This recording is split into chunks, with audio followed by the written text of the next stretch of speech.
good afternoon, Mr. President and highly esteemed colleagues. I'm honored to be here in this symposium as an academic junior. Now, in the next 10 minutes or so, I will report to you a preliminary observation I have made about the judgment delivered by the Uyghur Tribunal on Friday. So my report will focus on both the tribunal itself and the judgment. So first of all, for the tribunal itself, now after full reading of the judgment, the same question may be asked by the researchers and practitioners of international alike. What is this tribunal? If the beyond a reasonable doubt standard of proof that the tribunal claims to apply, then this should be a criminal type foreign. From legal technical point of view, the standard of proof beyond all reasonable doubt ought not to be applied to establish prima facie responsibility here. So one might say that paragraph 77 of the judgment clearly stated that these individuals' responsibilities are not what this tribunal is mandated to consider. What then is the task of this tribunal? Know that the judgment has spanned 26 pages by this point.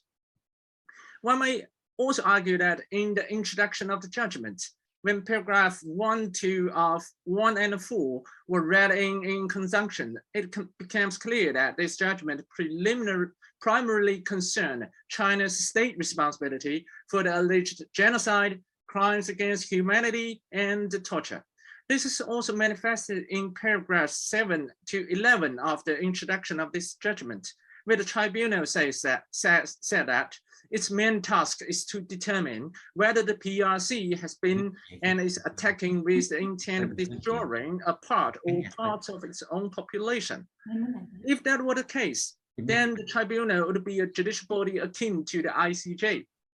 It is important to know that the ICJ in the application of Genocide Convention case, Bosnia versus Serbia, clearly stated that the evidence must be fully conclusive. This is a lower standard than that of international criminal courts or tribunals.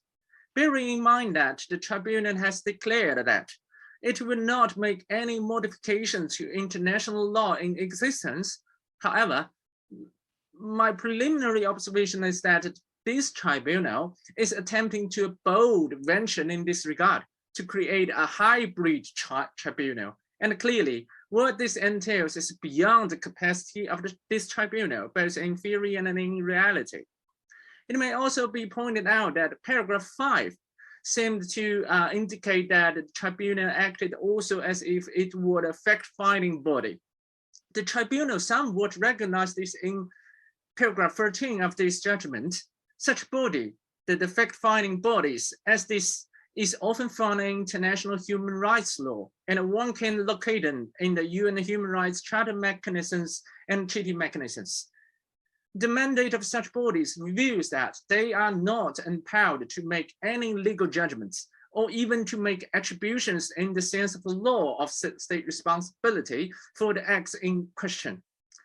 As far as the working methods of this tribunal, I would say that in paragraph 10, the judgment claims that the tribunal members were working with no preconceptions, whereas the tribunal itself was somehow a product of preconceptions. Let me offer you an example. In footnote number 10 of this judgment, the tribunal used the word granted, followed by the phrase, China is treating the Uyghurs with horrific cruelty. In addition, this is a judgment in which little legal reasoning can be found. For example, the tribunal, it must be considered that address the question of the applicability of the law to some extent. And in paragraphs 145 to 164 provides for the textbook enumeration of the applicable law. Then, as a result, the tribunal should proceed with a convincing legal reasoning on the application of the law, taking into account the facts, rather than immediately following with a conclusion on the legal issue. Furthermore, by the tribunal's own account, no legal or other specialists' knowledge is required to understand the judgment. This can be found in paragraph 3 of this judgment. On the other hand, the judgment was formulated according to the tribunal's account that it is formulated in accordance with international law and international legal norms. International law is well known. It is well known that the international law, by its very nature, is an elite study, and is a highly professional branch. Okay, so let me talk about concerning the judgment. Having carefully read the entire judgment, I found that this is a declaratory judgment. In other words, it is a judgment without any operative part. This leaves me at a loss as to what legal purpose this decision is intended to serve, especially when reading after paragraph 187 of the judgment until its very last paragraph. If the tribunals merely sought to draw international attention to the Xinjiang issues, then arguably the so-called great effort the tribunal has made has not yielded more merits. In these paragraphs, the tribunal did not make any ruling on this issue. Instead, it spoke at length about non-legal issues, and the content thereof is more like a political propaganda. As I mentioned earlier, this is completely redundant in terms of the role the tribunal has assigned itself. What is even more worrisome in this phrase, the Uyghur tribunals has repeatedly invited China to participate in its proceedings. This request has been firmly rebuffed by China.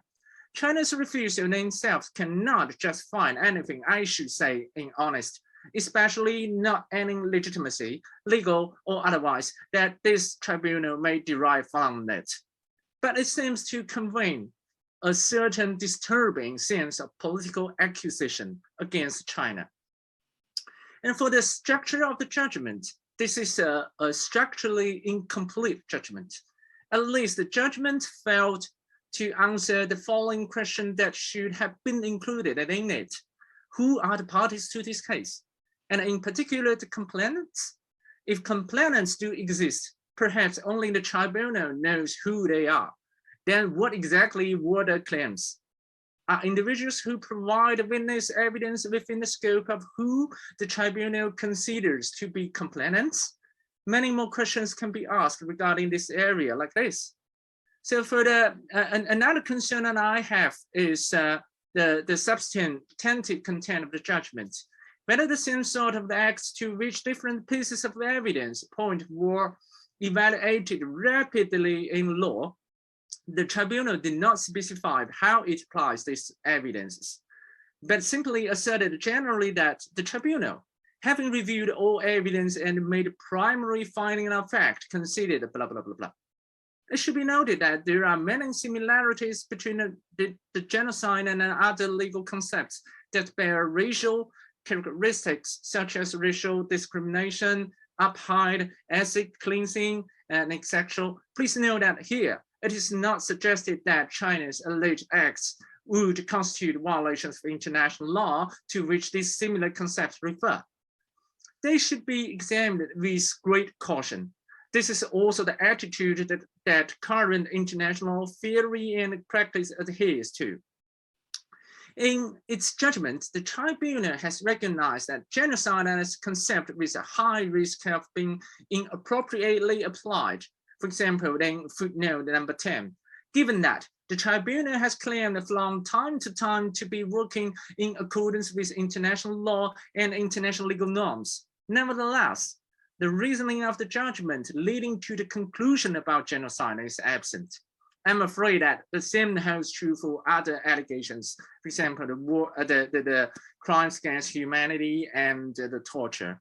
As a conclusion, I would say that this judgment fails to meet the reasonable expectations of international law professionals. This is all I want to say. Thank you very much.